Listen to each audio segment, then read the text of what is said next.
नमस्कार, सुदर्शन न्यूज देख रहे हैं आप और आपके साथ मैं हूं लावनी विनीत। तो ताकि बनारस बना रहे, हम लगातार बीते 3 दिनों से देख रहे हैं कि इन दिनों राजनीति का अखाड़ा बन चुका है भोले का नगर बनारस, काशी नगरी, वो नगरी जिसे सांस्कृतिक राजधानी कहा जाता है। लेकिन अगर इन बीते 3 दिनों में इसे राजनीतिक राजधानी कहा जाए तो गलत नहीं होगा। पूर्वांचल का केंद्र, पूर्वांचल की धुरी पूरी तरीके से काशी नगरी पर ही टिकी हुई है और यही वजह है कि बीजेपी से लेकर समाजवादी पार्टी, कांग्रेस, बहुजन समाज पार्टी, तमाम पार्टियों ने इस खास गढ़ में अपनी उपस्थिति दर्ज कराने के लिए वो तमाम हथकंडे, वो तमाम कोशिशें की है जिससे सत्ता का संग्राम इस बार उनके कब्जे में आ सके, जिस पर वो जीत हासिल कर सके। आज सीधे तौर पर अगर देखा जाए तो आखिरी चरण के लिए चुनाव प्रचार थम चुका है, कोशिशें हो चुकी हैं। अब ये कोशिश क्या रंग लाएगी ये तो 11 मार्च को पता चलेगा। लेकिन इन सब के बीच इतना जरूर है कि 3 दिनों की इस काशी की राजनीति ने यह साबित कर दिया है कि इस बार पूर्वांचल की धुरी एक नया इतिहास रचेगी। आज इसी मसले पर 3 खास मेहमानों के साथ हम चर्चा को आगे बढ़ाएंगे, लेकिन उससे पहले शुरुआत इस रिपोर्ट के साथ करते हैं।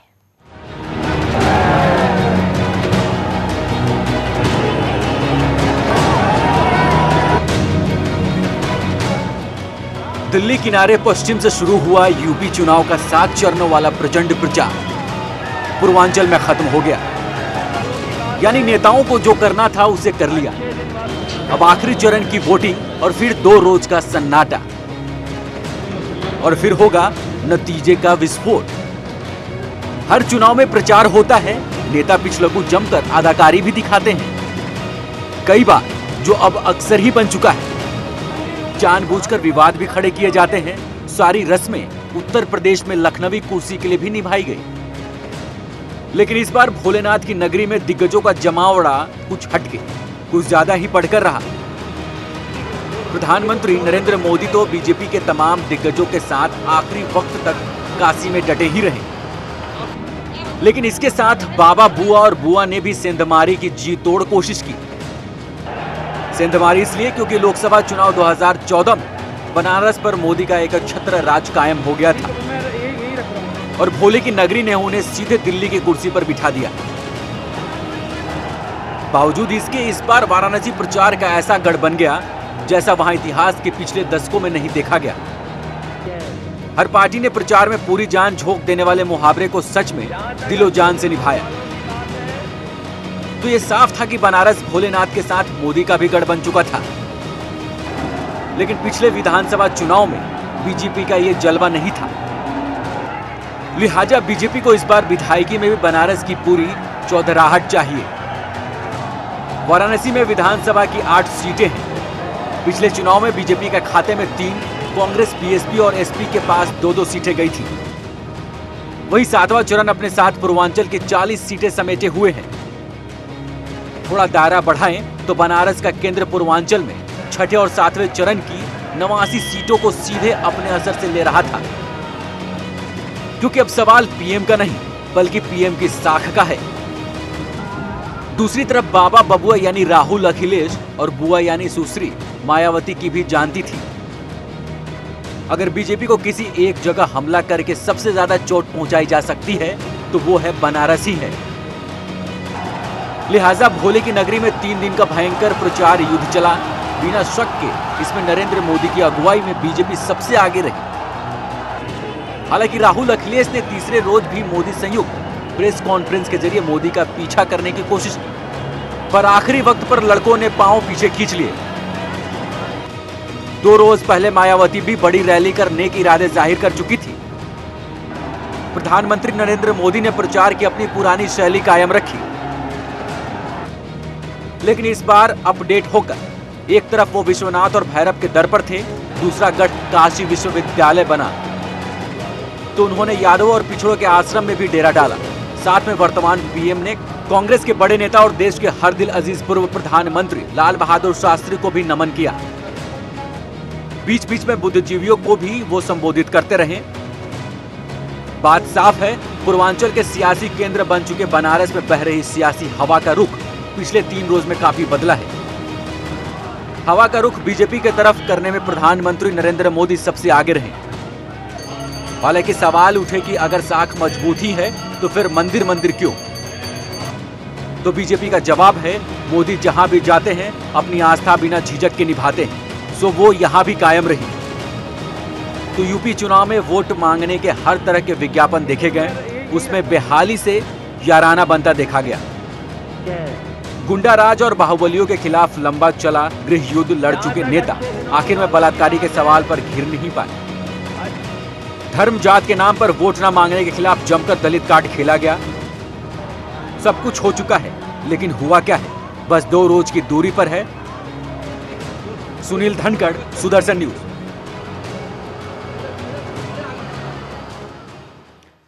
तो हवा का रुख और बाबा भोलेनाथ का आशीर्वाद किसे मिलेगा? 11 मार्च को जब पिटारा खुलेगा तो इसकी तस्वीर पूरी स्पष्ट हो जाएगी। लेकिन इतना जरूर है, इन सब के बीच पूर्वांचल के इस केंद्र को ही सीधे तौर पर तमाम पार्टियों ने अपनी जीत के लिए एक बड़ा बैग समझ लिया है, एक बड़ा बक्सा समझ लिया है, क्योंकि अगर ये बक्सा खुलेगा तो जीत आश्वस्त होगी। और यही वजह है कि तमाम पार्टियां यहां पर वो सभी कोशिशें करती हुई नजर आई, जिससे जनता के दिलों में जगह एक बार फिर से बनाई जा सके। 3 मेहमान मेरे साथ इस वक्त स्टूडियो में जुड़ चुके हैं, उनसे आपका परिचय करा देती हूं। मेरे साथ इस वक्त बीजेपी से जुड़ रही हैं विमला बाथम जी, बहुत बहुत स्वागत। साथ ही साथ कांग्रेस का प्रतिनिधित्व कर रहे हैं राजेश यादव जी, बहुत बहुत स्वागत। और वरिष्ठ पत्रकार पीयूष पंत जी भी इस पैनल का हिस्सा है, बहुत बहुत स्वागत।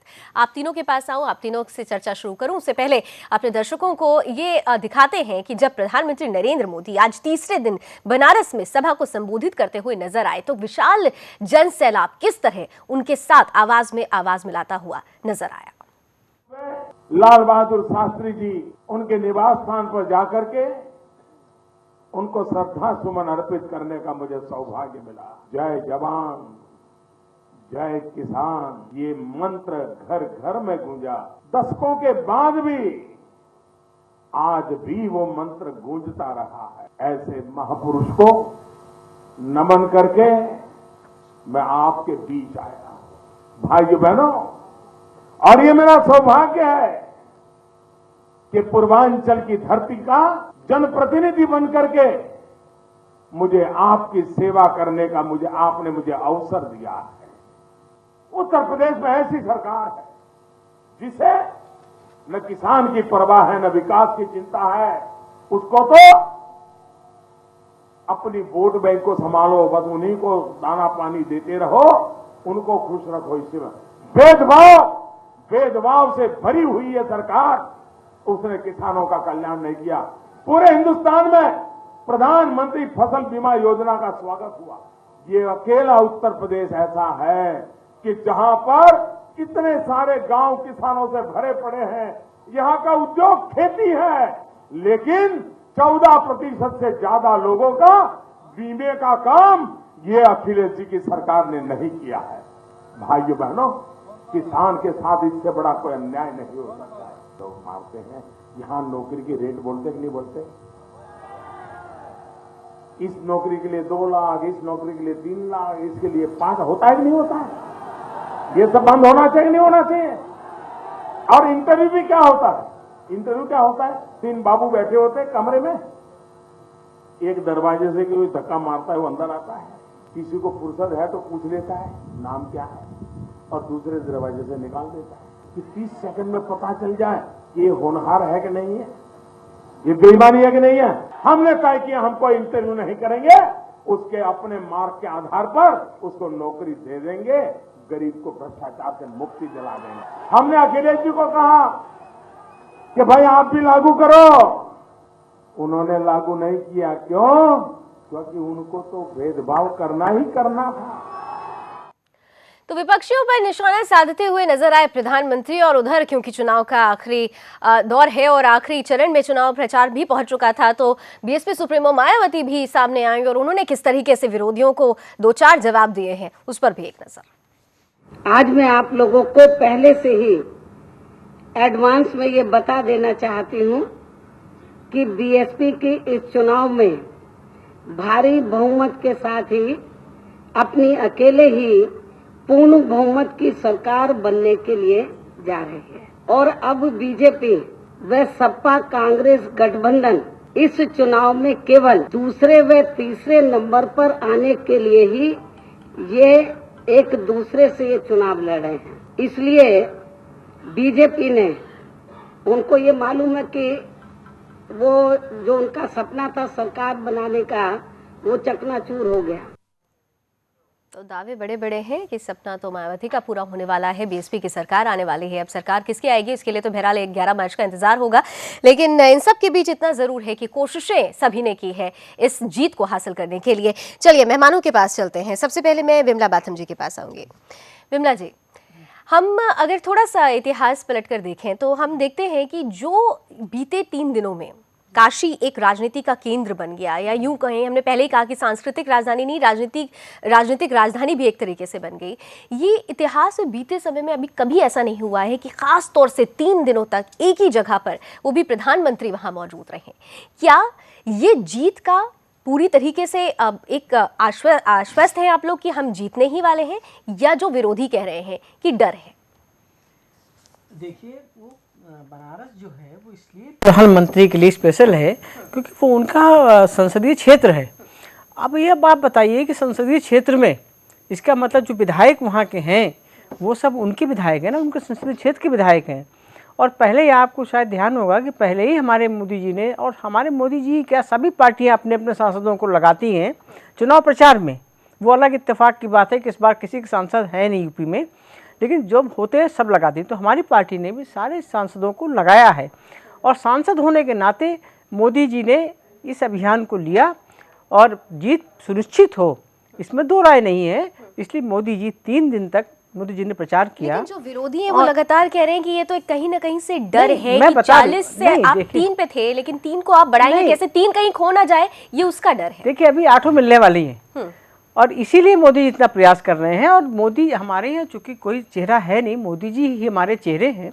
मोदी जी के नाम पर लोग, भीड़ उमड़ रही, जनता देखिए अब बेकाबू हो रही है। इतना क्रेज है मोदी जी का, और क्यों ना हो। बाकी भारत के बहुत ही अलग प्रधानमंत्री, हम सबका सौभाग्य है कि ऐसा संत पुरुष हमें प्रधानमंत्री के रूप में लोगों मिला में क्रेज है। राजेश यादव जी, मोदी को लेकर, प्रधानमंत्री मोदी को लेकर लोगों में क्रेज है।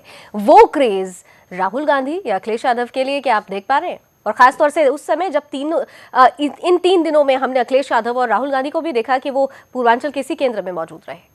देखिए, जहाँ तक आप सभाओं का देख लो, अखिलेश जी की और राहुल गांधी की सभा में कितनी भीड़ होती है, आपने खुद देखा होगा। और डिम्पल की देख लो आप, डिम्पल की जी, लेकिन ये अलग है कि ये तुलना में अलग कर देते हैं, झूठ बोलने में माहिर हैं। जैसे डिम्पल के यहाँ लड़के कर रहे थे जो जिंदाबाद जिंदाबाद कर रहे, वो शांति कर रही, तो इनकी मंत्री ने दूसरा रूप दे दिया। जब यहाँ मोदी मोदी करते हैं, इस तरह का शोर मचाते हैं, तो कोई बोलता नहीं है उसमें। चलो, मैं इस चीज़ पे नहीं जा रहा। देखिए, विमला बाथम जी की बात सही है कि ये प्रधानमंत्री का संसदीय क्षेत्र है, इसमें कोई दो राय नहीं है, ठीक है। अगर देखिए, प्रधानमंत्री ने अगर अपने संसदीय क्षेत्र के अंदर काम किए होते तो इस तरह से उन्हें सड़क पे, एक प्रधानमंत्री को इस तरह से सड़क पर रोड शो नहीं करने पड़ते थे। आप लोगों को आने की जरूरत क्यों पड़ गई? उन्होंने तो, चलिए आप आरोप लगा रहे हैं, उन्होंने काम नहीं किया, वो आगे सड़क पर। आप लोग 3 दिनों तक वहाँ क्या कर रहे थे? आपको क्यों जरूरत पड़ी? आप देखिए ना, हम तो वहाँ जो हमारे जो मुख्यमंत्री के जो दावेदार हैं, जो हमारे गठबंधन के अखिलेश जी, सब लोग इसी वो देखिए, ये अगर इनके कोई भी नेता, सुनिए, आप देखिए, वही दिन चुना जाता है जब प्रधानमंत्री होते हैं, वही 3 दिन चुने जाते हैं जब प्रधानमंत्री का रोड शो, रैली और तमाम चीजें चल रही हैं बीजेपी की तरफ से। आप देखिए कि प्रधानमंत्री ऐसे हैं कि जो प्रधानमंत्री कितना झूठ बोलते हैं कि रोड शो कर दिया, रोड शो के परमिशन नहीं ली, कानून का नियम कौन तोड़ रहे हैं? आप देखिए ना, प्रधानमंत्री जैसी शख्सियत ने कानून का पालन नहीं कर रहे हैं। रोड शो 2 जगह बात करेंगे सर, रोड शो तो आप लोगों ने सबसे पहले शुरू किया। आप देखिए ना, सवाल जो था आप लोग उसका जवाब नहीं दे रहे। आप जवाब लेंगे, आप सुनिए सही, 2 मिनट मेरे को सवाल पे सवाल डाल रहे हैं, सुन लीजिए। बताइए। आप देखिए, हेलीकॉप्टर 2-3 सभा में ऐसे उतार दिया, 2-3 सभा बिना परमिशन के इन्होंने कर दी सभाएं, और देखिए रोड शो कर दिया। जब रोड शो में रोड शो तो आप भी कर चुके हैं। रोड शो करने का अधिकार है, वो उनका संसदीय क्षेत्र है, उनको अधिकार है ये करने का। वही तो मैं आपको बता रहा हूं। सवाल मेरा, आपने सवाल सुना नहीं, मैंने आपसे सीधा सवाल किया कि वो 3 दिन तक रहते हैं, आप आरोप लगाते हैं कि उन्हें डरे काम नहीं किया। आप 3 दिनों तक वहां क्यों रहते हैं? राहुल गांधी वहां क्यों रहते हैं 3 दिनों तक? अखिलेश यादव क्यों रहते हैं 3 दिनों तक? ये 25 साल से सांसद बनारस में इनका, MLA बनारस में इनका, और नगर पालिका में मेयर इनका।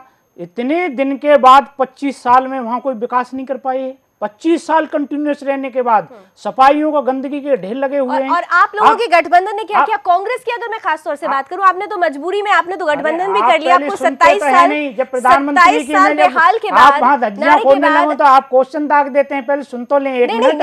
आपने मेरे को 25 क्वेश्चन कर दिए, आप मेरे को 25 क्वेश्चन कर दिए आपने।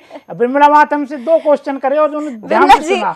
आप ये तो देखिए, नहीं ये आरोप मत लगाइए, आपकी बात सुनिए। मुझे सीधा सवाल का जो जवाब चाहिए था, सीधा ही सीधा दे रहा हूँ। सीधे सवाल का जवाब नहीं मिला। प्रधानमंत्री जो कितना बड़ा सम्मान का पद होता है, कितनी बड़ी हैसियत होती है, आप देखिए उन्होंने इस पद की गरिमा को खो दिया है। इस बात को आपकी पार्टी तो जो मुंह में आता है विमला जी, प्रधानमंत्री ने इस पद की गरिमा को खो दिया है। नहीं खोया, विरोधियों ने गाली दे रहे, पानी पीपी को कोसते हैं। प्रधानमंत्री हैं जो इस तरह से सड़कों पर उतरे आए।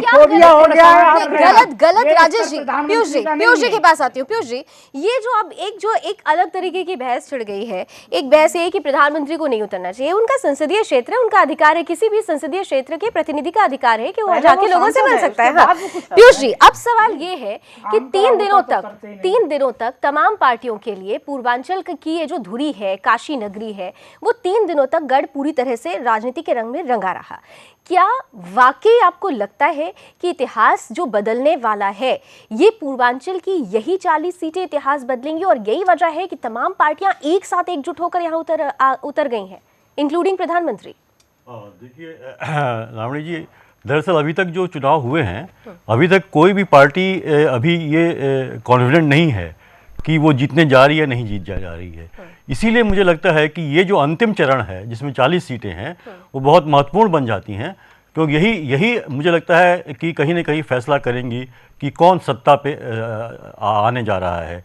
इसीलिए लगातार सभी पार्टियों ने, और चूंकि अंतिम चरण था इसलिए सब ने कोशिश करी है पूरी तरीके से कि यहाँ पे ज़्यादा वो जो है मतदाताओं के पास पहुँचे और अपनी बात कह सकें। तो इस हिसाब से मैं इसको बहुत महत्वपूर्ण मानता हूँ। और इसीलिए देखिए, आप प्रधानमंत्री नरेंद्र मोदी जो कि वहाँ के सांसद भी हैं, वो वहाँ 3 दिन तक रहे। हालांकि मुझे भी लगता है कि थोड़ा 3 दिन कुछ ज़्यादा है, क्योंकि वो प्रधानमंत्री हैं। प्रधानमंत्री के साथ बहुत सुरक्षा के उपाय होते हैं, प्रधानमंत्री के साथ बहुत लाव लश्कर, उनका तो पूरा कैबिनेट वहाँ पहुँच गया।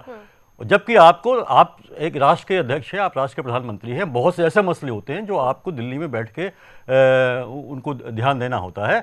ठीक है, आप सांसद के रूप में अपना कर्तव्य करते हैं, आप कैंपेनिंग करते हैं, एक दिन उसके लिए बहुत है, क्योंकि अगर आपका जो व्यक्तित्व है, जो माना जाता है प्रधानमंत्री मोदी को, तो उनकी एक बात ही बहुत बात होती है, और वही बात बहुत होनी चाहिए मतदाता के दिल में काम करने के लिए।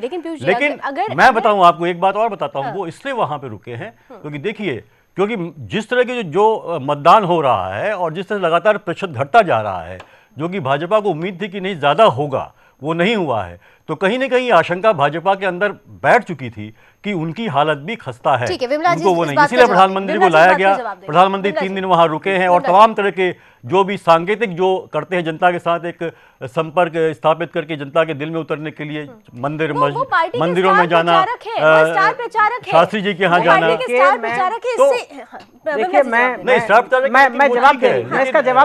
लेकिन प्रधानमंत्री भी है, मैं आपको जवाब दे रही हूँ।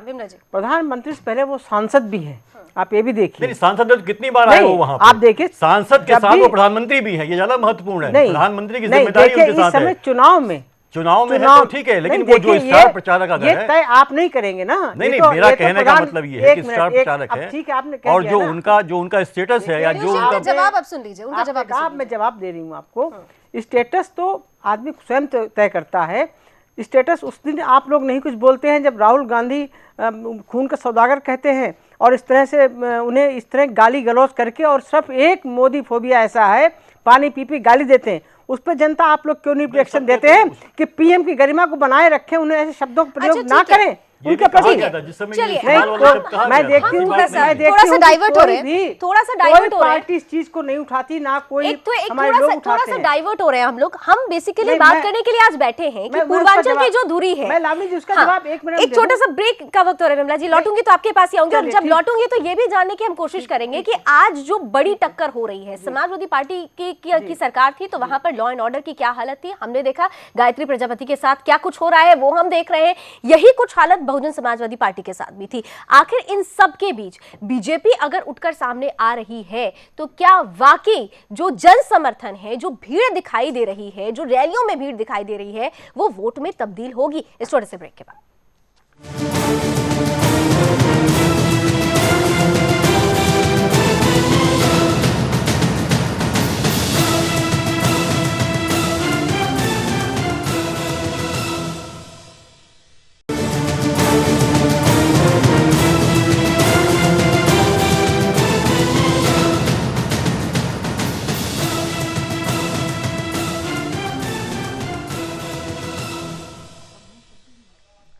तो उत्तर प्रदेश की सत्ता का सिरमौर कौन बना रहेगा, इसके लिए 11 मार्च का इंतजार करना पड़ेगा। लेकिन इन सब के बीच इतना जरूर है कि तमाम पार्टियां पूर्वांचल की धुरी काशी में नजर आई हैं और इस काशी के जरिए, इन 40 सीटों के जरिए सत्ता की उस कुर्सी तक पहुंचने की कोशिश है जो उत्तर प्रदेश के जरिए पूरे देश की दिशा और दशा तय करता है। प्रधानमंत्री नरेंद्र मोदी की हम बात कर रहे थे। लगातार विरोधी जो है वो आवाज उठा रहे हैं कि प्रधानमंत्री को काशी में 3 दिनों तक रहने की जरूरत क्या थी। लेकिन दूसरी ओर सिक्के का दूसरा पहलू अगर देखा जाए, तमाम पार्टियां, खासतौर से अगर सत्तासीन पार्टी की बात की जाए और महत्वपूर्ण क्षेत्रीय पार्टी बहुजन समाज पार्टी की बात की जाए, तो ये दोनों ही पार्टियां उत्तर प्रदेश की जनता की बात करती हैं, जनप्रतिनिधि अपने आप को कहते हैं। लेकिन यही जनप्रतिनिधि जब आखिरी चरण में चुनाव प्रचार के लिए सड़क पर उतरते हैं तो किस तरीके से हंगामा करते हैं, किस तरीके की एक अजीब सी तस्वीर प्रस्तुत करते हैं, उसकी एक बानगी हम आपके सामने रखते हैं। बहुजन समाज पार्टी की तरफ से क्या कुछ किया गया, हमारे रिपोर्टर गौरव मिश्रा ने अपने कैमरे में कैद करने की कोशिश की। चरण के मतदान की 40 सीटों के लिए आज शाम 5 बजे के बाद चुनाव प्रचार थम जाएगा। लेकिन तमाम जो पार्टियां हैं वो अपनी पूरी ताकत झोंकने में लगी हुई हैं। जहां बनारस में प्रधानमंत्री नरेंद्र मोदी तड़ातड़ सभाएं कर रहे हैं, लोगों को संबोधित कर रहे हैं, वहीं एक तस्वीर इस चुनाव की आपको और दिखाते हैं। मेरे बगल में ठीक पेट्रोल पंप है, यहाँ पे लंबी लाइन लगी हुई है बीएसपी के कार्यकर्ताओं की, और ये जो लाइन है इस बात को साफ दिखाती है कि किस तरीके से जो बीएसपी के कार्यकर्ता हैं वो जो आज जनसंपर्क उनका जो अभियान चलता है डोर टू डोर, उसके लिए तैयारी कर रहे हैं। और तमाम जो कार्यकर्ता हैं उस पेट्रोल पंप को एक तरीके से पूरा कैप्चर कर लिए हैं। लगातार तेल भरवाने के लिए लंबी लंबी कतारें यहाँ पे लगी हुई हैं बीएसपी के कार्यकर्ताओं की, और ये जो कतारें हैं, ये जितने भी लोग यहाँ पे खड़े हैं सिर्फ और सिर्फ तेल डलवाने के लिए अपनी गाड़ियों में खड़े हैं। तो ये भी प्रचार का एक नया तरीका है। और लगातार उत्तर प्रदेश के अंदर ये दावे भी किए जा रहे हैं सभी पार्टियों की तरफ से कि वो पूर्ण बहुमत के साथ सरकार बनाएंगी। लेकिन आज जो है अंतिम चरण का मतदान का जो 7वें चरण का मतदान होना है, आज शाम 5 बजे के बाद जब तमाम जो शोरगुल है वो थम जाएगा, 11 तारीख को एक निर्णायक फैसला आएगा, उसके बाद ही पता चलेगा कि उत्तर प्रदेश का मुख्यमंत्री कौन होगा। कैमरामैन रोहित त्रिपाठी के साथ गौरव मिश्रा, सुदर्शन न्यूज, वाराणसी। तो आपने देखी तस्वीर कि किस तरीके से फ्री का पेट्रोल लेने के लिए तमाम हदों को पार कर दिया जाता है। राजेश यादव जी के पास आऊंगी, कांग्रेस का प्रतिनिधित्व कर रहे हैं। राजेश जी, बहुजन समाज पार्टी की तस्वीर हमने आपके सामने रख दी। समाजवादी पार्टी जिनके साथ आपने गलबैयां कर रखी है, जिनके साथ आप मैदान में उतरे हैं, गायत्री प्रजापति का नाम अगर लिया जाए, आज सुप्रीम कोर्ट ने भी किस तरीके से उनको एक बड़ा थपेड़ा दिया है वो हम सब ने देखा है। ऐसे में जनता चाहती है कि उसे एक स्पष्ट छवि वाली पार्टी मिले, एक स्पष्ट छवि वाला नेता मिले और एक स्पष्ट वायदा निभाने वाला एक ऐसा चेहरा मिले जिससे वो अपना विकास प्रशस्त कर सके। क्या आपका गठबंधन या दूसरी जो पार्टियां हैं, मैं बीजेपी की बात नहीं कर रही हूँ, खासतौर से आपके गठबंधन की पहली बात करती हूँ, कांग्रेस और सपा की बात करती हूँ, क्या आप लोग वो स्पष्ट छवि जनता को दे पाएंगे? क्योंकि लॉ एंड ऑर्डर की जो स्थिति रही है बीते 5 सालों में, उसकी एक रिपोर्ट सबके सामने आ चुकी है। क्या कुछ नहीं हुआ है बीते 5 सालों में? देखिए, आपने कहा सपा की और कांग्रेस की बात करना चाहेंगे, बीजेपी की क्यों नहीं? नहीं, आप उन पर तो आरोप लगा रहे हैं ना। मेरा सवाल इसलिए आरोप नहीं लगा रहे हैं, मैं आपको उदाहरण दे रहा हूँ। ठीक है, दीजिए। ठीक है ना। अब देखिए, जो भी है प्रजापति का केस हो, उनको मैं उस पर 2 मिनट बता देता हूँ आपको, फिर बताऊंगा। उनको क्या है, सरेंडर कर देना चाहिए, क्योंकि कानून से बढ़कर कोई नहीं है। और मुख्यमंत्री को भी उनको क्या करना चाहिए, क्या नहीं करना चाहिए, अब तमाम बातें आएंगी। लेकिन ये भी सत्य है कि जिस पार्टी के साथ आप हैं, उसी पार्टी के मुखिया ने गायत्री प्रजापति को बाकायदा वापस बुला लिया था। सुनिए, सही, आप सुनिए, जगह दी थी, महत्वपूर्ण पद दिया था। 2 मिनट सुन लीजिए। हम तो कह रहे हैं समाजवादी पार्टी में हो, किसी में भी हो, ये गलत है, कोई भी हो। आप देखिए, हम आपके सामने भी कह रहे हैं गलत बता रहे हैं। आप कह रहे हैं कि बीजेपी में नहीं कहने चाहिए, साक्षी महाराज पर राजेश मेरे जी, राजेश जी, मैं आपकी बात आगे कंटिन्यू करूंगी, आपकी बात कंटिन्यू करूंगी, लेकिन ये बता दीजिए, आपने कहा गलत है, तो जिस वक्त आप हाथ मिला रहे थे, आपने उस गलती का एहसास क्यों नहीं अपने साथी को कराया था? देखिए, उस वक्त क्यों नहीं ये तमाम चीजें नजर आई थी? उस वक्त तो सिर्फ कुर्सी नजर आ रही थी ना सर। देखिए, एक केस अभी आया है और गलत तो गलत ही है, हमने कह दी, और जो कह दी ये भी कह दिया। दादरी में क्या हुआ था? आप राहुल गांधी पहुंच गए थे, आप सुन लीजिए, वाले केस में क्या हुआ था वो भी तो लीजिए आप। तमाम केस साक्षी महाराज पे मेरे यहाँ मेरे थे। डिस्ट्रिक्ट में 2 बलात्कार के केस हैं साक्षी महाराज पे, और निचली अदालत ने उन्हें दोषी पाया, सजा दी। कल्याण सिंह ने उन्हें पार्टी से बाहर निकाला। आप सुनिए, सही तो आप भी मैं नहीं कह रहा, मैं आप पूरी बात सुनिए, तभी निचोड़ निकालना। बोलिए। आप देखिए, कल्याण सिंह ने उन्हें पार्टी से बाहर कर दिया, अब वो दूसरी अदालत में चले गए, अपील कर दी, केस चल रहा है, 2 मर्डर के हैं, 2 उनके हैं। आप बताइए वो कैसे धुले हो गए जो भारतीय जनता पार्टी ने अपनी गोद में बैठा लिया। आपकी कमीज मेरी कमीज से ज्यादा दागदार है, सीधे तौर से मेरी कमीज तो दागदार है, लेकिन आपकी कमीज ज्यादा दागदार है। एक मिनट सुनिए, मेहवाल जी जो प्रधानमंत्री की कैबिनेट में राज्य मंत्री हैं, आप देखिए उनके सरकारी आवास पर छापा पड़ता है। दिल्ली वाले जो सरकारी आवास है प्रधानमंत्री के जो राज्य मंत्री हैं बलात्कार के आरोपी, उनके यहाँ देखिए, और प्रधानमंत्री बोल रहे हैं, आज प्रधानमंत्री क्यों बचा रहे हैं? क्यों बचा रहे हैं? आप देखिए, आपने क्वेश्चन कराया तो आप सुनिए, पहले सुन लीजिए। आप सुन लीजिए, जब दिया गया था तब इतनी सफाई नहीं थी, आज जितनी सफाई दी जा रही है विमला बदम जी, सफाई ज्यादा दी जा रही है। प्रधानमंत्री बोल रहे, आज प्रधानमंत्री कितना झूठ बोल रहे हैं बताइए। आपने देखा होगा प्रधानमंत्री जैसी पोस्ट पे नरियल यूज कर रहे हैं, बताइए क्या है? राहुल गांधी ने क्या बोला? राजेश जी, एक मिनट, आप लोग हर बात पे प्रधानमंत्री के ऊपर उंगली उठा रहे हैं। बहरहाल प्रधानमंत्री तो आपका भी है, प्रधानमंत्री हमारे पूरे देश के प्रधानमंत्री है। बहरहाल अगर आप तस्वीर उठाकर देखें, आप अगर तस्वीर उठाकर देखें, आपके कांग्रेस से जितने भी प्रधानमंत्री हुए हैं, क्या एक बार भी किसी ने भी पूर्व प्रधानमंत्री लाल बहादुर शास्त्री के घर पर जाकर एक बार उनका नमन करने की कोशिश की? आज तो उन्होंने उस लीगेसी पर भी, आज तो उन्होंने वहां जाकर भी नमन किया। ये एक ने करी हो तो बताएं। एक ने, जब भी हमारे कोई प्रधानमंत्री के माला पढ़ करके आए, उनके घर आया, विमला बातम जी, उनके बेटे हमारे, अब आप सुन लीजिए, उधर मत घुमा दीजिए। नहीं, घुमा नहीं रहे। विमला जी जवाब दे रही है। झूठ का आया, मैं जवाब दे रही हूँ, आप जवाब देने दीजिए ना, देखिए ना, जवाब देने दीजिए। कसाब पे किसी ने बहस करी? गधे पे जवाब देने दीजिए, जवाब देखिए ना, जो एक इस तरह से कुछ मीडिया के कुछ लोग जवाब देने दीजिए। मैं आपको गधे की बात कर रही हूं। ये बहुत अच्छा है राजेश जी, आजकल कांग्रेस ने बहुत अच्छा एक नियम निकाल लिया है कि अगर सवाल पूछो तो मीडिया पर सवाल खड़ा कर दो, अगर तीखे सवाल पूछो तो सवाल सीधे कर दो। जवाब देने दीजिए ना, ठीक है, नहीं, एक तरफा सवाल जब तीखे होते हैं, सवाल जब तीखे होते हैं तो वो एक तरफा लगने लगते हैं। लेकिन क्या है, सवाल जब तीखे होते हैं तो वो एक तरफा लगने लगते हैं। विमला बातम जी, विमला बातम जी जवाब दीजिए। सबसे पहले कसाब को इनको बता दूं, कसाब तो एक आपको सबको मालूम है कसाब की क्या चीज़ थी। कसाब एक आतंकवादी था और उसकी तुलना किसी से नहीं की। उन्होंने बता भी दिया कि भाई कहाँ से क्या है, उन्होंने स्पष्टीकरण दिया। और सुनिए, मुझे बोलने दीजिए, देखिए मुझे बोलने दीजिए ना, सवाल उठाओ तो उनका जवाब भी। पहली बात तो जो आप मर्यादा की बात कर, मर्यादा तो आप ही तोड़ रहे हैं। आप यहाँ बैठे हुए कह रहे हैं कि प्रधानमंत्री झूठ बोलते, प्रधानमंत्री को झूठ साबित कर रहे हैं। ये क्या कोई गरिमा की बात है? नहीं, ये गरिमा की बात है, आपके लिए शोभा देता है। आप कह रहे हैं अभी चैनल में आपने कहा कि प्रधानमंत्री झूठ बोल रहे हैं। हाँ, बोल रहे हैं। तो प्रधानमंत्री के लिए आप एक हम नागरिक हैं और वो प्रधानमंत्री हैं, वो क्या उनके लिए बात आपको शोभा देती है? जो आप मर्यादा नहीं देंगे तो वो तो कह रहे हैं कानून है, राजेश जी, विमला बातम जी कौन कर रहा है? राजेश विमला बातम जी, राजेश यादव जी, राजेश यादव जी, विमला जी एक सेकंड, आप बोले, मैंने कुछ बोली, मैं चुपचाप रही। अब मुझे बोल लेने दीजिए, ठीक है? स्पष्ट छवि की बात हो रही थी विमला जी, स्पष्ट छवि की बात हो रही थी। मैं स्पष्ट छवि की बात कर रही हूँ। मोदी जी हमारे बहुत स्पष्ट छवि के हैं, इसमें दो राय है नहीं। और दुनिया इस चीज को मान रही, भारत भी मान रहा है, दुनिया मान रही। दूसरी बात है कि जो अखिलेश जी ने तो ऐसी बात कह दी किस पूरे गुजरात को गधा बना दिया? बताइए आप। ये क्या शोभा? आप देखिए, सुनिए ना, ये शुरुआत नहीं, तो बता दो। तो आप बोल लीजिए, फिर आप बोल लीजिए, मुझे बोलने दीजिए, मुझे बोलने दीजिए ना, बीच मत टोकिए, बात का सिलसिला टूटता है। मत बोलिए।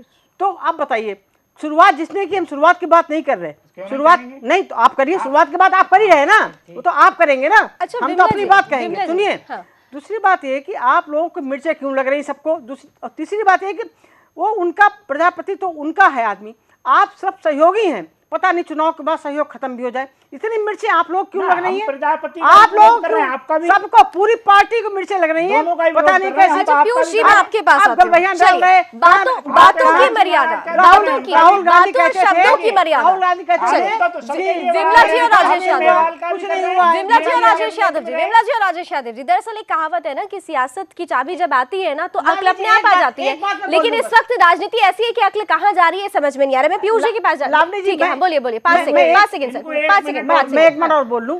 ये लोग जो कहते हैं बड़े उनके पेट में दर्द हो रहे हैं सब पार्टियों के कि मोदी जी अपने क्षेत्र में क्यों घूम, अरे अपने क्षेत्र में घूमना गुना। दूसरी बात ये कि अखिलेश सरकार 5 साल से है, उसने पूर्वांचल में क्या किया, बनारस में क्या किया, वो बताए। हमारे यहाँ हमें पता चला कि जब जब काम करने की बात कही गई तब तक अखिलेश यादव और उनके सरकार ने, जब से मोदी जी का क्षेत्र बना, तरह तरह के रोड़े अटकाए हैं। ये मैं आपके चैनल से कह रही हूँ। अच्छा ठीक है, राजेश जी इसका जवाब दे रहे, शॉर्ट में दीजिएगा, मैं फिर पीयूष जी के पास जाऊंगी। बहुत शॉर्ट में दीजिएगा जवाब राजेश जी, बहुत शॉर्ट में। राजेश क्या जी किया अखिलेश यादव ने, क्या वो तो बता दे, सरकार तो ठीक है, उनकी थी। ठीक है राजेश जी, टू शॉर्ट जवाब राजेश जी। तो ये बनारस में ये अपना तो बता नहीं पाए। अब देखिए सड़कें कितने बनाई, वहाँ सड़कें कितने बनाई, जो घाटों की सफाई सबसे पहले प्रधानमंत्री आज झाड़ू उठा के किया था। घाटों की सफाई आपने देखी थी। बोल रहा हूँ, मैं सुनिए सही। बोलिए, एक बात बोलिए, अरे मैं एक बात तो बोलिए। मैं आपकी भी तुलना कर रहा हूँ, अरे उनकी एक भी बात कर रहा हूँ। बोलिए ना। दोनों ही बताऊंगा, उनका विकास बता रहा हूँ। सगे कब से हो गए उनका हो? सिर्फ समाजवादी वाले देखिए यूपी में जो गठबंधन है सिर्फ विकास अभी पे ही भी- बात अभी करता है, भी- विकास पे अभी ही भी बोलता कई है। जगह देखिए आपके सड़कों विरोधी से आपस में लड़ रहे लेके हैं। चलिए, बच्चों ठीक को है। जो देखे आप पीयूष जी, मैं पीयूष जी के पास कोई जाती हूँ। बात नहीं, दरअसल क्या है, अब मैं पीयूष जी के पास जाती हूँ क्योंकि पीयूष जी यही है राजनीति की विडंबना। जब दो प्रतिनिधि होते हैं आमने सामने तो ये ऐसी ही कुछ बहस होती है, लेकिन जो बहस का खास तौर से विषय है, हम जब भी इलेक्शन आता है, दरअसल इलेक्शन को हमारे यहाँ महापर्व माना जाता है। इसलिए माना जाता है क्योंकि जनता चाहती है कि उसे एक ऐसा नेता मिले जो उसका अपना हो, जो उसके लिए काम करे, जो जिससे उसने अगर सत्ता तक पहुँचाए तो उसके लिए सोचे। अगर आज हम पूर्वांचल की बात कर रहे हैं, इसी पूर्वांचल में खास तौर से समाजवादी पार्टी ने भी राज किया, इसी पूर्वांचल पर बहुजन समाज पार्टी ने भी राज किया, इसी पूर्वांचल पर बहुत पहले अगर इतिहास उठाकर देखें, अब आप तो वरिष्ठ पत्रकार हैं, जानते होंगे कि कांग्रेस ने भी कभी ना कभी इस पे खास तौर से राज किया है। लेकिन आज एक जो बदलती बयार है, वो बयार एक इशारा कर रही है कि इन तीनों के अलावा भी अगर हमें चौथा ऑप्शन चुनने का मौका मिला तो हम एक चांस उसे भी देंगे। इसकी एक खास और बहुत महत्वपूर्ण वजह अगर मैं आपसे जानना चाहूं तो क्या मानेंगे आप? नहीं, देखिए रामणी जी, निश्चित रूप से कमोवेश सभी पार्टियों ने जो है उत्तर प्रदेश में शासन किया है, और इसीलिए चूँकि पूर्वी उत्तर प्रदेश भी उत्तर प्रदेश का इलाका ही है, तो निश्चित रूप से वहाँ भी उन्होंने वही हिस्सा वही है। तो उत्तर प्रदेश में सभी पार्टियाँ जितने भी आज चुनाव लड़ रही हैं, सब ने यहाँ पे सरकारें बनाई हैं। तो लेकिन मुझे लगता है कि देखिए, जो आपने सवाल किया है, तो निश्चित रूप से आदमी बदलाव चाहता है। 2014 में भी जो है मतदाता देश का बदलाव चाह रहा था, क्योंकि जो स्थितियां थी वो तंग आ चुका था, तो चाह रहा था। आज भी कहीं ना कहीं देखिए, ये है हाल तो है उत्तर प्रदेश का जो हाल है कि वहाँ पे जिस तरह से अपराध बढ़े हैं भयंकर रूप से, और जिस तरह से गुंडागर्दी भी हुई है, ये सभी जानते हैं। उसका रोज़ सामना आप करते हैं। जिस तरह की जो है घटनाएं होती हैं अपराध की, वो हर रोज़ हो रही है, आज भी घटित हो रही है। इधर चुनाव हो रहा है, इधर हो रही है। अभी गाजियाबाद में परसों की घटना है। तो निश्चित रूप से बेहाल था, मतलब ये तो था कि अपराध बढ़े हैं, तो निश्चित रूप से जनता चाहती है परिवर्तन की, कोई अच्छा शासन दे हमें। लेकिन जनता का संकट ये है कि उसके सामने ऑप्शन नहीं है, क्योंकि उसने देखिए भाजपा को भी देख लिया है केंद्र में। बहुत ज़्यादा जो उम्मीदें थी, जिस तरह के सपने दिखाए गए थे, वो नाउम्मीद हो गई जनता भी। इसीलिए मुझे लगता है कि आज भी जो है तमाम प्रचार के बावजूद, एक परिवर्तन की बात करने के बावजूद, जो मत प्रतिशत है वो उतना बढ़ नहीं रहा जितनी की अपेक्षा थी। लेकिन सर, केंद्र की राजनीति और राज्य की राजनीति में थोड़ा सा फर्क हो जाता है। निश्चित तो रूप से होता है। आपको नहीं लगता कि राज्य की देखिए राजनीति के लिए अगर राज्य की जनता सोच रही है कि इस बार हम चौथा ऑप्शन एक बार फिर से, जैसा कि वो देख रहे हैं। देखिए, लेकिन आपने सही कहा, फर्क होता है, मुद्दे अलग होते हैं। लेकिन अगर केंद्र का ही नेता आके यहाँ पे किसी पार्टी के, इसीलिए कहा गया है कि यहाँ के पार्टी के जो स्थानीय नेता होते हैं, राज्य के नेता होते हैं, वो ज्यादा प्रचार करते हैं। आपका पैमाना इस समय क्या है? भाजपा किस आधार पे ये क्लेम कर रही है कि हमें चुनिए? केंद्र की बात कर रही है। आदरणीय प्रधानमंत्री जब जा रहे हैं, जब प्रधानमंत्री जा रहे हैं, देखिए नहीं, इस बात को समझिए आप भाजपा क्यों कह रही है कि हमें चुनिए? क्योंकि वो जो संदर्भ दे रही है केंद्र की सरकार का, केंद्र में हमने 2.5 साल 3 साल काम किया है, हमने ये प्रोग्राम दिए हैं, तो तमाम पार्टियां तो आधार तो वही बना रही है। कांग्रेस में होती तो वही काम ये करती। नहीं देखिए, जनता तो उसी, जनता को तो ऑप्शन वही दिया दे रहा है। 70 योजनाएं लाए, 70 में 70 गरीबों के लिए। देखिए, योजनाओं लाने से कुछ नहीं होता है। क्या योजनाओं का असर लोगों तक पहुंच रहा है कि नहीं पहुंच रहा है? स्पेशल पैकेज दिया पूर्वांचल में, देखिए आप इससे इनकार नहीं कर सकते। नहीं, देखिए पैकेज देने से कोई बड़ी बात नहीं है। पैकेज तो जो है, पैकेज तो जो है कि पैकेज तो उत्तर प्रदेश के मुख्यमंत्री ने भी दिया है। उत्तर प्रदेश के मुख्यमंत्री ने बहुत कुछ किया है, लेकिन जब तक पहुंचता नहीं जनता के पास तब तक वो बेकार होता है। पैकेज देने का कोई मतलब नहीं होता है। 3 साल बहुत होते हैं, 3 साल बहुत होते हैं। और आप अगर विकास के मुद्दे पे आते हैं, 3 साल बहुत बड़ा पीरियड होता है। बिजली पहुंचाइए, पूर्वांचल गाँवों में बिजली पहुंचाइए। कई कितने गांव बिजली से रोशन हुए पूर्वांचल के, ऐसा आप नहीं कह सकते। वो गांव आप बताएं ना। अरे गांव की लिस्ट है अभी पूरी, खुद जो आप नेट पे देखिए। नहीं, जो मोदी जी ने अपना गांव अडॉप्ट किया है, वहां पे भी अभी वो हालात नहीं सुधरे हैं, वैसे के वैसे ही हैं। वहाँ बहुत हालात सुधर गए, बहुत अच्छा नहीं, वहां से जो रिपोर्ट आ रही है वो ये है कि अभी तक वहां भी हालात ये सवाल विरोधी लगातार उठा रहे हैं। बनारस के बुरे हाल हैं, वहां उल्टा ये हुआ। इस बार जो है जितने तमाम जो मल्लाह हैं, केवट हैं, क्योंकि वहां ये कर दिया है केंद्र सरकार ने। लेकिन पीयूष जी, मैं किसी पार्टी का पक्ष नहीं ले रही हूँ, लेकिन बनारस में जो घाटों की स्थिति थी, पीयूष जी, जो घाटों की स्थिति थी वो मैंने अपनी आंख से देखी कि आज से बीते 7-8 साल पहले घाटों की स्थिति और अब घाटों की स्थिति में कितना अंतर है, ये स्वयं मैंने देखा है। मैं किसी विशेष कोई साथ नहीं दे रही हूँ, ये सत्य है, ये सत्य है। विमला जी,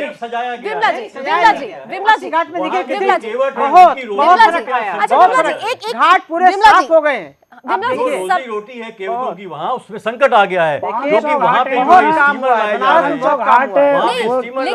जो स्टीमर लाए जा रहे हैं, स्टीमर लाए जा रहे हैं, घाट बनाए जा रहे हैं, ये भी कहा जा रहा है कि उन केवटों को ट्रेन किया जाएगा। उन्हें ट्रेन करने की बात भी हो रही है। नहीं सकते इन चीजों को, सबका विकास आप कहते हैं ना, तो किसी की रोजी रोटी छीन के आप अगर जगमगाते हैं चीजों को, आप विदेशी पर्यटकों के लिए बनाते हैं चीजों को, तो इसमें बड़ा प्रश्न लगता है। क्योंकि आप नहीं तो आप रोजी रोटी क्यों छीन रहे हैं भाई? उनको वैकल्पिक व्यवस्था दीजिए। मेरा कहने का मतलब ये है कि विकास आप किसके लिए कर रहे हैं? अगर आप विकास कर जाए कि अगर आप इस तरह केंद्र की सारे विकास को नकार नहीं सकते, कोई नकार नहीं सकता। ये मैं आपसे रिक्वेस्ट कर रही हूं, एक चीज क्लियर कर देती हूं।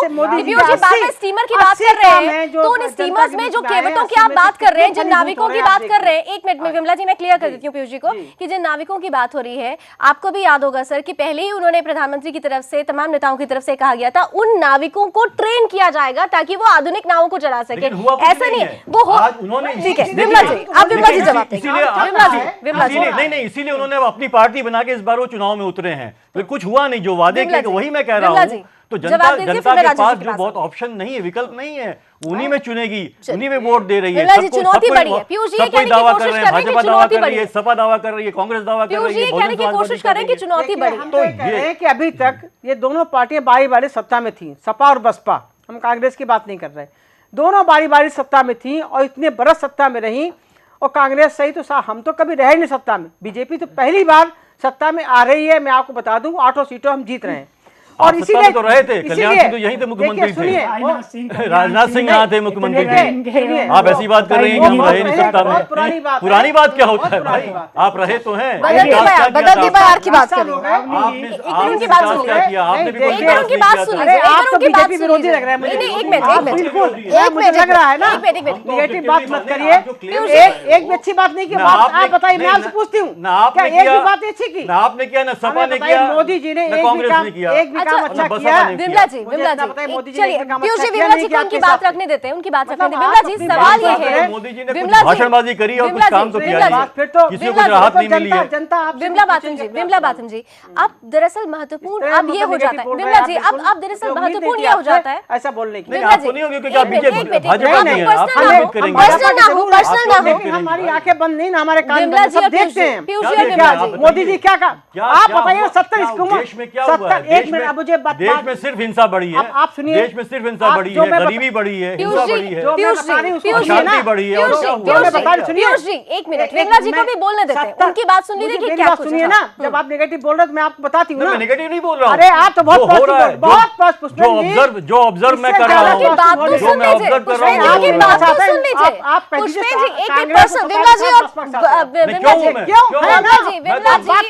उनको भी कह रहा हूँ, इन्होंने भी कुछ नहीं किया।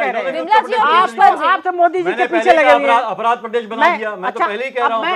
मैं अपनी बात कहूँ, एक मिनट, मैं अपनी आप बात, दोनों से अनुरोध है, पर्सनल मत होइए, अपनी राय रखी जा रही है। अब आप अपनी बात मैंने अपनी राय रखी ठीक है, है। ठीक है, अब मैं अपनी राय रखूंगा, मुझे बोलने दीजिए। ठीक है, हाँ, विमला जी एज अ बोलिए। पत्रकार जो बोलिए, ऑब्जर्व बोलिए। किया है वो मैं मुझे बता रहा हूँ। हाँ तो ठीक है, आप अब मैं कह रही हूँ उसको भी। और चूंकि आप लोग को आदत हो गई है जो टेम्ड मीडिया को सुनने की, ऐसे मीडिया को सुनने की जो को आप खरीद लेते हैं, सरकारें खरीद लेती हैं, उसी मीडिया को सुनने की पीयूष पंजी, आप खुद दूसरा कोई व्यू बताता है, कोई पत्रकार, जी व्यू नहीं आप बता रहे, व्यू तो आप सजेस्ट करिए कि भाई ये करिए। आप तो बोल रहे, सब बता रहे, मीडिया पर आप ऐसे सवाल उठाएंगे तो ये गलत सजेस्ट नहीं कर रहे, ये गलत है। सजेस्ट नहीं कर रहे ना। पीयूष पंजी, अगर बार बार आप खुद पत्रकार हैं, पत्रकारों पर मीडिया पर अगर आप खुद सवाल उठाएंगे तो ये गलत हो जाएगा। बहरहाल विमला जी को ठीक है, हम डाइवर्ट नहीं करते मुद्दे को। चलिए विमला जी का जवाब आपको क्या लाइसेंस, विमला जी को कंटिन्यू करने दें, संकट में है। विमला जी को कंटिन्यू करने दें, विमला जी की बात सुन लीजिए। विमला जी क्या कहना अच्छा चाहती मैं हैं? बता हाँ, रही बोलिए, हाँ। हूँ, एक दूसरे अब सुनिए, राजेश जी, आप भी राजेश बहुत सुनिए, बात जो मैं अपनी बात आपको बोलूँ, जो मोदी जी ने 70 योजनाएं गरीबों के लिए लाए हैं, आपने क्या वो योजनाएं कभी पढ़ी पुष्पेन जी? कभी पढ़ी है? एक भी योजना, जब कोई योजना लागू नहीं हुई, जनधन खाता क्या है, ये एक्सीडेंटल बीमा क्या है, अटल पेंशन योजना क्या है, एक मिनट, सुकन्या योजना, सुकन्या, जनधन खाता में एक मिनट, अब मुझे बोलने दीजिए ना। आप हर बात नेगेटिव बोलेंगे तो कैसे बात बनेगी? मैं पूछ रहा हूँ, आप बताइए कितना जमा हुआ अब उसमें? मुझे तो आंकड़े नहीं याद ना, हम सोच के आए थे कि पुष्पन जी सब पूछेंगे तो उनको जवाब उल्टा और लोगों ने जो है अच्छा चलिए, उत्तर प्रदेश नोटबंदी में काला धन डाल दिया उसमें। कोई बात ना। उत्तर प्रदेश में कितनी फलीभूत हुई है, आप उत्तर प्रदेश पे आ आप जाए। सुनने नहीं दे, आप उत्तर पत्रकार प्रदेश हो पे तो आ दूसरों जाइए, का आवाज को दबा रहे हैं, तो उत्तर बताइए प्रदेश पे आ कैसे? जाइए।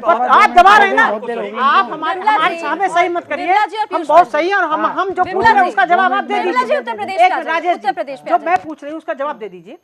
जनधन खाता, जो मुद्रा कोष, आपको आंकड़े नहीं एक पता, मिनट, मत एक बोलो ना उस मिनट, पे। अच्छा सुन लो पहले, हम इतना आंकड़ों यूपी पे टाइम नहीं बोल लो ना, ना। आंकड़ों टाइम नहीं अरे, जी। यूपी नहीं, ये क्या देश में अरे कितनी यूपी को नहीं मिला क्या? ये आप यूपी को जवाब नहीं नहीं दे पाए अरे ना, भैया इसीलिए ये कहता सुनो, हूँ आपको। ये क्या यूपी को लाभ नहीं हुआ? जो चीजें क्या आसमान चली गई, अच्छा, ये है तो सब बोलिए, देश के बोलिए, लिए, फिर और बोलिए, देश में यूपी फिर- नहीं है क्या? फिर मेरे जवाब दे आप देना। देखिए, और सुकन्या योजना, अटल पेंशन योजना, एक्सीडेंटल बीमा योजना, जो सब 12 ठीक रुपए है, में, तमाम कौन योजना सी योजना है? ठीक है, और सुनिए, तमाम योजना और नहीं, उत्तर प्रदेश पे अगर योजना, आए, ठीक है। किसानों के लिए हेल्थ बीमा योजना कार्ड, सब पुरानी किसानों है के लिए अभी राजेश यादव जी, कर्ज राजेश माफी यादव की जी, बात, आप बार-बार क्या काउंटर कर करने रहे की हैं? कोशिश आप कर रहे इसका हैं। मतलब जी। मोदी ठीक जी है, के एक मिनट। बारे में ठीक है, विमला जी, वरना खोल के देखा विमला जी, नहीं और राजेश पन्ने जी की की काली शाही बात पोत दिया। राजेश जी, आप बार-बार काउंटर कर रहे थे। पत्रकार होने के नाते मुझे आपसे बहुत निराशा है इस मामले में कि आपने पढ़ा नहीं, आपने देखा नहीं। विमला जी पर्सनली जी, एक राजेश मिनट में जी, इस पर- तमाम योजनाएं जो हैं, योजनाओं की जब बात हो रही है तो उत्तर प्रदेश में वो योजनाएं कहां पर जाकर टिकी हैं आपकी नजरों में? अब आप बताइए, आप किस तरीके से लेते हैं? क्योंकि जिनके साथ आप सहयोग दे रहे हैं, जिनका साथ दे रहे हैं, उन्होंने भी बहुत सारी योजनाएं बनाई है। देखिए, उन्होंने सुनिए, लैपटॉप और साइकिल और तमाम चीजें सुनिए, बांटी, लेकिन लॉ एंड ऑर्डर पर कुछ नहीं कर सुनिए, पाए। सुनिए, अब ये कहते हैं, पहले तो मैं जो 2 मिनट इनकी बातों पे बोल दूं या इसी पे शॉर्ट जो में, आप थोड़ा वक्त कम है, थोड़ा शॉर्ट में, देखिए, जल्दी मैं जल्दी। 2 मिनट बोलूंगा, उस पर ज्यादा नहीं बोलूंगा। ये कह रहे हैं कि हमारी सरकार नहीं आई, कुछ दिन पहले राजनाथ सिंह, कल्याण सिंह रहे इनके, और जब इनका 25 साल का जो शासन, आप सुन लें ना, बनारस में इनका 25 साल का शासन रहा है। बनारस को ये देखिए, जो घाट है वहां जहाँ नहाते हैं, नहाने से थोड़े आगे जाएंगे तो आप 500 जो धोबी घाट है, 500 लोग वहीं गंगा जी में कपड़े धो रहे होते हैं, और 25 साल से उनको ये व्यवस्था नहीं कर पाए। अरे तो समाजवादी पार्टी की भी तो सरकार थी, अरे, जिनके साथ आप इनके साथ में मेयर उन्होंने क्या इनके किया? इनके मेयर उनके लिए इनके सवाल नहीं कौन उठाएंगे करेगा? आप, उनका इनके लिए आप बंदोबस्त सवाल कौन उठा रहे हैं, करेगा? आप जिनका मेयर सहयोग दे रहे हैं इनका उनसे नहीं पूछेंगे आप? सांसद 25 साल से इनका कौन सरकार करेगा? क्या नहीं है, क्या क्या मुख्यमंत्री जनप्रतिनिधि, नहीं रहे, जन इनके व्यक्तिगत मुख्यमंत्री नहीं रहे। जनप्रतिनिधि, कल्याण सिंह मुख्यमंत्री राजेश थे, जी, राजनाथ सिंह राजेश जी, मुख्यमंत्री थे, सब अवसर मिले। मुख्यमंत्री तो इतने अखिलेश अवसर यादव जी भी मिले, थे, वहाँ कुछ नहीं कर पाए। मुख्यमंत्री तो अखिलेश यादव जी भी इतने थे। करने के आज बाद आप कुछ लोग नहीं कर पाए। बनारस पहुंचते हैं, आज आप लोग बनारस पहुंचते हैं, क्या इसी बनारस के बारे में आपने पहले सोचने की कोशिश की? देखिए, क्या वहां की तस्वीरें आपने पहले देखी? लावनी जी देखिए, आप जब विमला जी से क्वेश्चन करते नहीं, हैं, उसके मैं बाद बड़े दोनों से धैर्य कर रही हूं, सुनते उनसे हैं नहीं आप। पूछा, नहीं, मैंने मेरे आपसे पे भी तो पूछा, उनसे क्वेश्चन पूछा। आपने 1000 दाग देते हो, सुन तो लो। मैंने उनसे ही पूछा। एक मिनट, मेरे को आप देखिए, अब आपने कहा कि देखिए उत्तर प्रदेश के साथ साथ इनके जहाँ सरकार है, मध्य प्रदेश 15 साल से इनकी सरकार है वहाँ। उत्तर प्रदेश की बात करिए ना सर, मध्य प्रदेश में जाएंगे हम लोग, जाएंगे, वक्त कम है, ये अभी उत्तर योजना प्रदेश पे इन्हें आइए वहाँ ना, क्यों नहीं जाएंगे लागू मध्य प्रदेश पे। करी? वहाँ कौन सी गरीबी इन्होंने मिटा दी? वहाँ कौन से इन्होंने जो अमीर लोग हो गए मध्य प्रदेश के?